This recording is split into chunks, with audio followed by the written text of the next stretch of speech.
ఇప్పుడు ఇక్కడ ఉన్నోళ్ళు ఇట్ ఈస్ పాసిబుల్ దట్ అంటే మేము నియర్లీ ఒక 2 months నుంచి ఈ కాన్సెప్ట్ గురించి ఎక్స్ప్లెయిన్ చేయడానికి ట్రై చేస్తాను. But just in case some people missed, I want to refresh. ఇప్పుడు the fundamental concept of your film ఏంటంటే, ఇప్పుడు మేము ఫిల్మ్ ఇండస్ట్రీలో నేను మా ఫాదర్ ఒక సౌండ్ ఇంజనీర్ అన్నపూర్ణ స్టూడియోస్లో, అందుకని ఎంతో కొంత నాకు యాక్సెస్ ఉంది. అంటే ఫిలిం పీపుల్ని కలవటానికి కానీ, లేకపోతే వాళ్ళకి నేనేం చేయగలను ఎక్స్ప్లెయిన్ చేయడానికి ట్రై చేయడానికి ఫస్ట్ యాక్సెస్ ఉండాలి. యాక్సెస్ లేకపోతే మీరు ఎవరికి చెప్తారు, గోడకు చెప్పలేరు కదా. సో బేసిక్గా ఆ టైంలో అలాగే, బట్ నేను I happen to be lucky enough to have some connection, but what ever. దాని తర్వాత నా మెరిట్ మీద వచ్చి ఉండొచ్చు, బట్ కనెక్షన్ అనేది ఇంపార్టెంట్. అఫ్ కోర్స్ ఇన్ని ఇయర్స్ అయిపోయిన తర్వాత ఇప్పుడున్న మన టెక్నాలజీలో ఎవరో చీరాల్లో ఉండొచ్చు, ఎవరో ఎక్కడో బాపట్లో ఉండొచ్చు, ఇంకెక్కడో ఉండొచ్చు. వాళ్ళకి ఫిల్మ్ ఇండస్ట్రీ అనేది యాక్సెస్ అనేది లేదు. సో వాళ్ళకి ఒక ఇన్హెరెంట్ టాలెంట్ ఉన్నప్పుడు ఎనీ క్రాఫ్ట్లో, అది డైరెక్టరా, యాక్టింగా, మ్యూజిక్ డైరెక్టరా, whatever, all those things, ఆ యాక్సెస్ అనేది ఎలా వస్తుంది? ఎందుకని ఇండస్ట్రీకి వాళ్ళ గురించి తెలీదు మనకి, and we won't know the those talent and industry world in చెప్పేది. So your film as a concept is a bridge for that in my view. అప్పుడు ఏంటది, ఇప్పుడు మామూలుగా మనం we will judge somebody by వాళ్ళు ఒక షార్ట్ ఫిల్మో లేకపోతే ఒక ఫిల్మో ఏదో చేశారు, ఏదో సంథింగ్. సో ఇండస్ట్రీలో ఒక సినిమా తీసినప్పుడు usually the decision is made by very few people. Most of the time director, కొన్నిసార్లు మేబీ ప్రొడ్యూసర్. అలా 150 ఫిల్మ్స్ సంవత్సరానికి రిలీజ్ అవుతూ ఉంటే దాంట్లో ఆల్మోస్ట్ 70 to 80% ఫెయిల్యూర్ రేట్ ఉంటుంది, ఇఫ్ నాట్ మోర్. అప్పుడు ఎందుకు నచ్చలేదు? ఆడియన్స్కి నచ్చలేదు. ఆడియన్స్కి ఎందుకు నచ్చలేదు? డైరెక్టర్ తీసుకున్న డెసిషను, లేకపోతే అది కాస్టింగా, స్టోరీయా, లేకపోతే మ్యూజిక్కా, ఇలాంటి రకరకాల ఏదైతే ఆర్ట్స్ ఉంటాయో అది నచ్చక. అప్పుడు మన సినిమా తీసేది ఆడియన్స్ కోసం. Audience are coming at the end of the whole thing. By the time it is too late, because cinema release అయిపోయింది. Is nothing you can do about that. So ఆడియన్స్ని first నుంచి creative ప్రాసెస్లో ఎలా involve చేయొచ్చు అనేది fundamental principle of your film concept. అప్పుడు all key decisions, ఇప్పుడు నేను ఒక కాన్ఫిడెన్స్ తోటి ఒక డైరెక్టర్ని తీసుకున్నా, లేకపోతే ఒక డైరెక్టర్, లేకపోతే ఒక యాక్టర్ను ఏదో, అంటే అది నా అరగెన్సా, నా కాన్ఫిడెన్సా, లేకపోతే నాకున్న ఒక దాన్ని ఏమంటారు, ఒక మెంటల్ బ్లాక్ అవచ్చు, ఏదైనా అవచ్చు. సో దెన్ లేటర్ రిలీజ్ అయిన తర్వాత ఇందాక నేను చెప్పినట్టు that is rejected by the audience. So every key decision if it is taken by the audience, అంటే సినిమా తీరడు, they don't know the craft of the film, you know. Key decision ఎలాగా, ఇప్పుడు నేను చూపించేది, నేను ఒక కంటెంట్ ఇచ్చాను. ఆ కంటెంట్ ఏంటంటే, ఒక క్రిమినల్ గ్యాంగ్ ఒక క్రిమినల్ని ఇంకొక గ్యాంగ్లో ఒక కొత్త అతన్ని రిక్రూట్ చేసుకోవాలి. ఆ రిక్రూట్ చేసుకునే ప్రాసెస్లో దానికి ఎలాంటి టెస్ట్ పెడతారు అనేది నేను పెట్టాను టెస్ట్. అది ఇది ఒక పబ్లిక్ ఆర్జీవిడెన్ వెబ్సైట్లో అది క్రియేట్ చేసి బేసిక్ కంటెంట్ రాసి అది వాళ్ళు ఇంటర్ప్రిటేషన్ చేసుకోవచ్చు. కొంచెం కంటెంట్ అదే ఉండాలి, కానీ సెట్టింగో, క్యారెక్టరో, డైలాగో ఇలాంటివన్నీ వాళ్ళ ఓన్ యూనిక్ ఇంటర్ప్రిటేషన్స్లో మార్చుకోవచ్చు అనేది ఆ టెస్ట్. సో ఇందులో మాకు వచ్చిన మోర్ దెన్ 400 సబ్మిషన్స్లో వి షార్ట్ లిస్టెడ్ 11. అండ్ ఇప్పుడు 11 ఫిలిమ్స్ అదే కంటెంట్లో బ్యాక్ టు బ్యాక్ ఇప్పుడు మీరు చూస్తారు.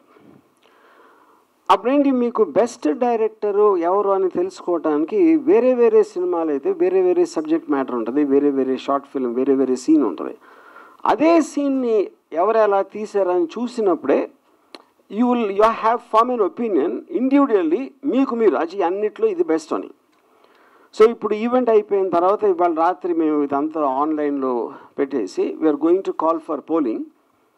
సో ఒక particular time period of 2 weeks అంతా, 2 weeksలో మ్యాక్సిమం పీపుల్కి ఏది నచ్చింది, ఏ పర్టికులర్ డైరెక్టర్ అది నచ్చింది అన్నది, he will become the winner of this your film competition, and he will be given a film by RGV team. RGV then produce చేస్తున్నారు.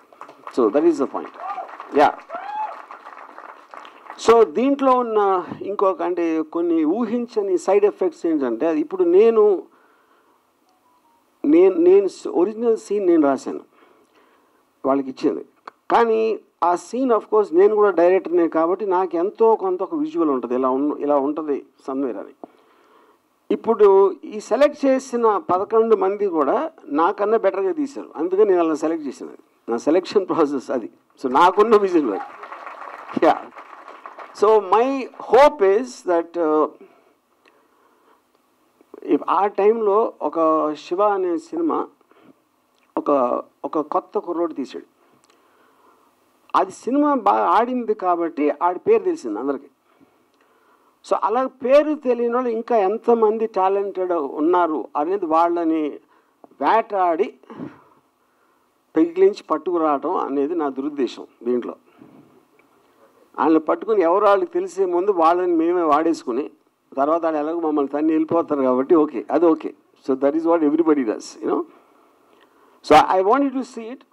ఒక ముఖ్య విషయం ఏంటంటే ఇద్దరు మీరు ప్రొడక్షన్ వాల్యూస్ చూడకూడదు, ఎందుకంటే వాళ్ళు ఏమీ డబ్బులు లేకుండా, ఫైనాన్షియల్ రిసోర్సెస్, ఇండస్ట్రీ సపోర్ట్ లేకుండా కేవలం వాళ్ళకున్న లిమిటెడ్, వాళ్ళకున్న ఏముంటుందని వాట్ ఎవర్ కాంట్రాక్ట్స్ ఫ్రెండ్స్ని అడిగారా ఇది అడిగారా అలా చేశారు. So this is not suppose to be looked at production values, it is only suppose to be for the idea of the creative. That is what I want you to keep in mind. So ఇందాక నేను చెప్పినట్టు ఇంకో అంటే ఇప్పుడు కొన్నాటిలో అంటే ఇప్పుడు even the 11 directors వాళ్ళకు కూడా సపరేట్ అవుతారు నా దృష్టిలో, ఎందుకంటే వాళ్ళు తీసింది వాళ్ళు ఎంతో ఆలోచించి ఇది బెస్ట్ అనుకున్నప్పుడు వేరే వాళ్ళకి చూసినప్పుడు even I think they will be surprise. ఇలా ఇప్పుడు నేను సర్ప్రైజ్ అన్నట్టు, నేను ఎలా మిగతా 11 సర్ప్రైజ్ అయ్యాను, each of them will also be same way surprise. They might still like what they shot the first. That's okay. That is okay. But I already నేను ఇద్దరు ముగ్గురిని కలిసాను, and they actually like the other film better. So which is what the healthy competition in terms of that. And this is not the end of the world. This is just like a beginning step they are taking. And with more experience, you will start more and more realizing. ఇది second point ఏంటంటే ఇప్పుడు చాలా 400 పైన సబ్మిషన్స్లో if I hardly took 11 or something, వేరేట్లో అన్నీ బాగాలేదని కాదు, బట్ ఆడియన్స్ జడ్జ్ చేయడానికి కూడా ఫటీగ్ అయిపోతుంది ఎక్కువ చూస్తే. So there for a limited. But దాంట్లో కొంతమంది యాక్టర్స్ దొరికారు వేరేట్లో, which unexpected, maybe DOPs. So the pool of talent RGB then managed to get into its hold, which is the biggest success of your film. You know, already RGB then point of view. ఇప్పుడు ఇంకోటి ఈ 11 డైరెక్టర్స్లో కూడా నేను already 2 people I selected to give them films. ఏది your film outside just regular production, ఎందుకంటే I was so impressed with them. కానీ ఇప్పుడు వాళ్ళ పేర్లు నేను చెప్పను, ఎందుకంటే that will influence probably the voting system, because ఆ పర్టిక్యులర్ దాన్ని వాళ్ళు ఎక్కువ కేర్ఫుల్గా చూస్తారు అన్న విషయం మీద I'm not going to tell the names of those 2. I will probably say it after the final result comes out. So I want you to see the films, but like I said I once again want to same thing you do with music directors and all crafts. ఇప్పుడు ప్రస్తుతానికి only directors and music directors మేము డైరెక్ట్గా సైట్లోనే పెడతాం. So not to see the production value once again, ఎందుకంటే మీరు screen మీద ఎప్పుడు చాలా మంచి ప్రొడక్షన్ వాల్యూస్తో చూస్తారు కాబట్టి ఆ అలవాట్లో you might feel that there is something sound quality కానీ పిక్చర్ క్వాలిటీ కానీ. So again once again want remind, only look at the idea of the creative.